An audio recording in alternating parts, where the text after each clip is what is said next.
second grade. We didn't see you there. I was just stopping by to read you guys a folk tale. And this is a folk tale that takes place in Mexico a long time ago. And it is called The Lizard and the Sun.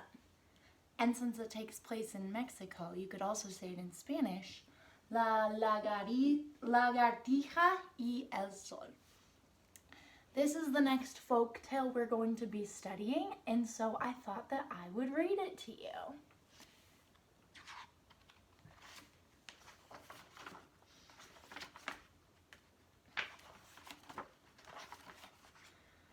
The whole world knows that the sun comes out every day. Sometimes it shines brightly in a clear blue sky. Other days, clouds cover the sun and its light is much paler. When the clouds let loose their load of rain, the sun disappears behind a curtain of water. There are places where it snows. During a snowstorm, the sun also stays hidden.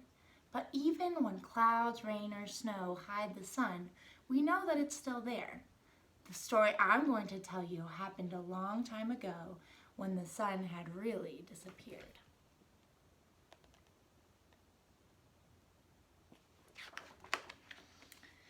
It had been many days since the sun had come out. Everything was dark. All the plants, the animals, and the people were waiting anxiously for the sun to appear. But the sun did not come out, and everything remained in darkness. The people were cold. Birds had stopped singing. The children had stopped playing. Everyone was worried and afraid, for this had never happened before.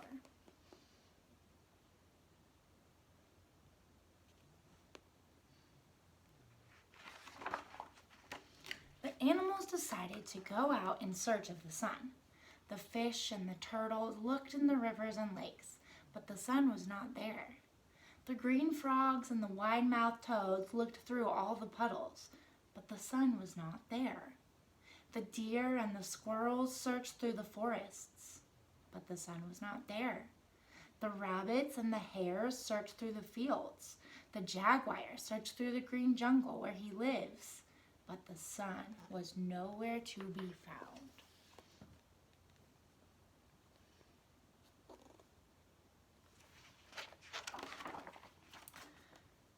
The birds searched through the branches where they had made their nest, and the majestic eagle flew over the mountaintops and the cones of the volcanoes. But no one could find the sun, and little by little, all of the animals stopped looking. All of them except the lizard. The lizard kept looking for the sun. She climbed rocks, scurried up tree trunks, and peered under leaves, searching, always searching.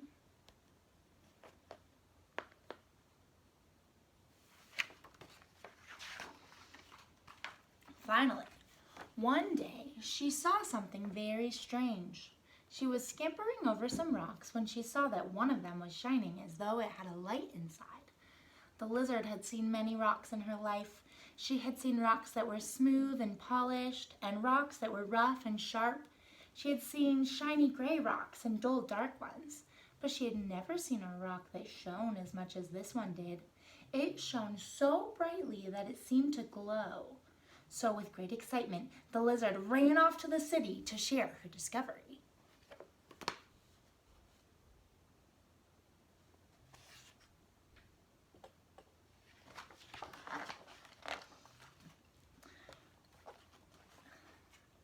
At last, the lizard reached the city.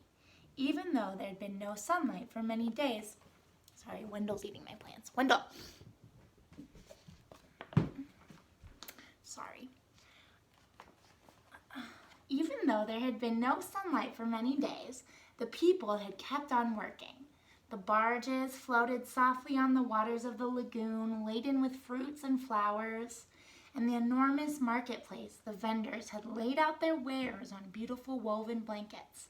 The pyramid of fruits and vegetables looked like tiny copies of the great stone pyramids that loomed over the city. So they're doing business, but it's dark outside.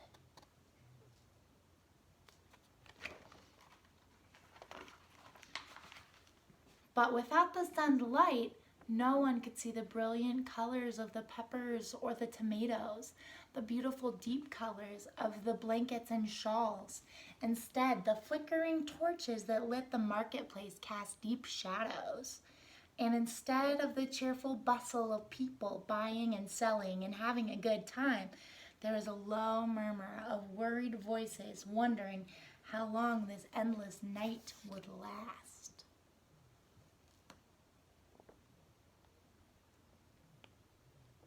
They're sad and worried without the sun. The lizard did not stop to look at the barges or the market wares. She did not stop to look at the silent crowd that walked through the plaza. Instead, she headed straight for the grand palace and did not stop until she was in front of the throne. Here, by the dim light of the torches, the lizard saw the great emperor. He wore sandals made of gold and a tall crown made of beautiful feathers. "Sir, I have seen a rock which shone with a strange light," said the lizard. "Move the rock so you can see why it shines," ordered the emperor. Seems like a good plan.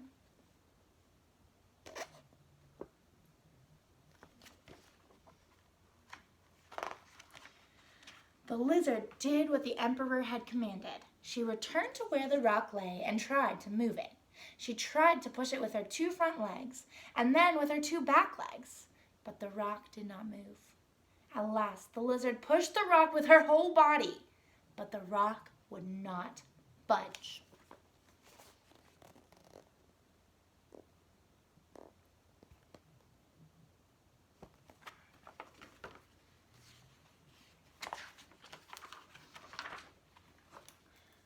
There was nothing left for the lizard to do but go back to the city. She crossed one of the wide bridges, passed by the marketplace, arrived at the grand palace, and went straight to see the emperor. She found him sitting on the same throne, surrounded by the smoke of the torches. "I'm very sorry, sir," she said. "I did everything I could, but I could not move the rock."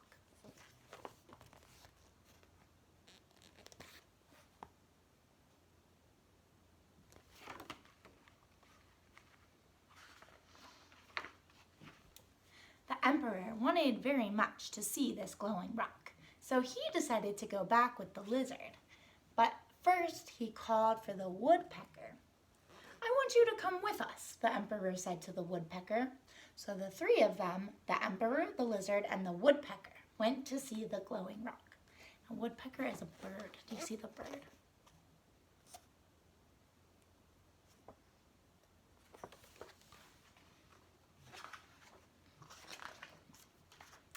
When they reached the rock, the emperor said to the woodpecker, "I want you to hit that rock hard with your beak."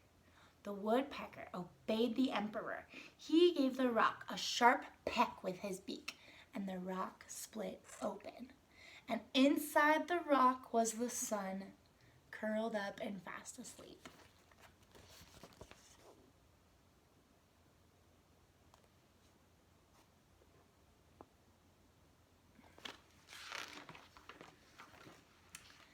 The emperor was very happy to see the sun again. The world had been cold and dark without him. "Wake him up, woodpecker," ordered the emperor, and the woodpecker pecked several times on the rock. Tock, tock, tock went the woodpecker's beak as it struck the hard rock. The sun opened one eye, but he immediately closed it again and went right on sleeping.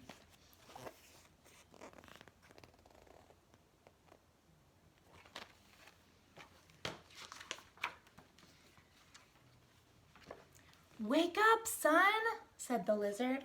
"All of the animals have been looking for you." But the sun did not answer. He just stretched a bit and went on sleeping. "Wake up, son," said the woodpecker. "All of the birds have been waiting for you."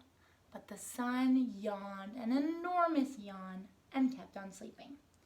"Get up, son," said the emperor. "The entire city needs you." But the sun just said, "Leave me in peace. I want to sleep."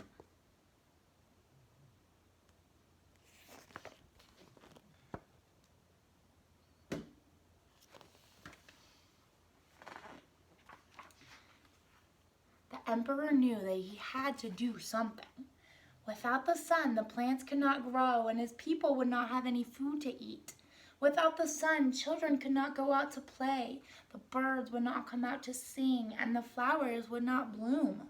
So the emperor said to the sun, "Wouldn't you like to see some beautiful dances? I will ask the finest musicians and dancers to play and dance for you. That will wake you up." "Well, if you want me to wake up, ask them to start playing their liveliest music and keep right on playing and dancing," ordered the sun. Wendell's doing it again. Wendell! Sorry.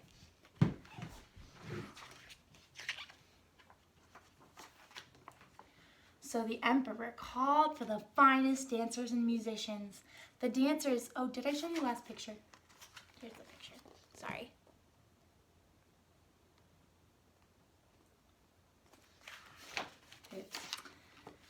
So the emperor called for the finest dancers and musicians. The dancers, all adorned with beautiful feathers of many colors, danced in the plaza in front of the highest pyramid. The loud, joyful music played on, and the sun woke up, climbed to the highest point in the sky, and shone down on everyone, lighting the whole earth.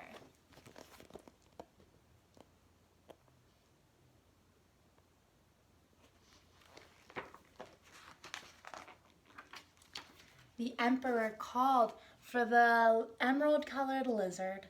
He put her on the palm of his hand and thanked her for having helped him to find the sun. Then he called the red-breasted woodpecker. He asked him to stand on his shoulder and thanked him for having helped to wake the sun. Every year from then on, the emperor organized a great feast with joyful music and beautiful dances so that the sun would never again fall asleep, hidden away inside a rock.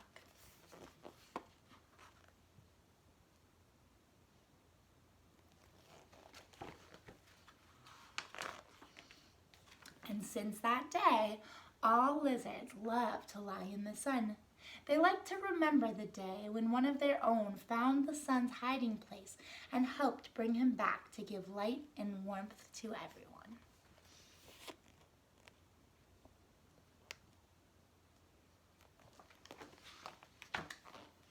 And that's the story of the lizard and the sun. I hope you enjoyed it. Miss you guys.